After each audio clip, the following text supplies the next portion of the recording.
ఈ వీడియో చూడండి.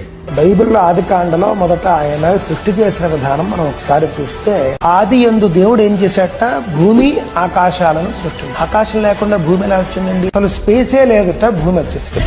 ప్లేసు లేని చోట నువ్వు వస్తువును పెట్టలేవు, మరి మీ దేవుడు భూమిని ఎలా పెట్టాడు? ఆయన అంటారు భూమిని మొదట చేశాడంట దేవుడు, తర్వాత ఆకాశాన్ని చేశాడంట. అంటే స్పేస్ లేకపోతే అసలు భూమి ఎక్కడి నుంచి వచ్చిందంట. మా ప్రతి క్రైస్తవుడికి తెలుసు దేవుడు మొదట ఆకాశాన్ని చేశాడని. ఇదే ఆది కాండం 1:1 ఇంగ్లీష్ లో కనుక చదివితే, Genesis chapter 1 verse 1 says, "In the beginning God created the heaven and the earth" అని చాలా స్పష్టంగా రాయబడింది. ఇంగ్లీష్ లో ఎన్ని ట్రాన్స్లేషన్స్ అయితే ఉన్నాయో అన్ని ట్రాన్స్లేషన్స్ లో ద హెవెన్స్ ఫస్ట్ ఉంది, తర్వాత ద ఎర్త్ తర్వాత ఉంది, అంతేగాని ముందు ది ఎర్త్ లేదు. తెలుగులో మరి ఎందుకు అలా రాశారు అంటే, తెలుగులో తప్పు కాదు. ఎందుకంటే ఆకాశములు భూమి అన్నప్పుడు ఆ సెంటెన్స్ ఫార్మేషన్ అనేది కరెక్ట్ గా లేదు. అదే భూమి ఆకాశములు అనే వర్డ్ కరెక్ట్ గా ఉంది కాబట్టి అలా రాశాడు. అంతే తప్ప ఇదేదో పెద్ద తప్పు, దేవుడు సృష్టించడమే తప్పు అని సృష్టికర్తనే ప్రశ్న చేస్తున్నారు. సో ఈ విషయం మా అందరికి తెలుసు, మీకే తెలియదు. కాబట్టి ఈ విషయం తెలుసుకోండి. అందుకే బైబిల్ ని జ్ఞానముతోనూ ఆత్మతోనూ చదవాలి.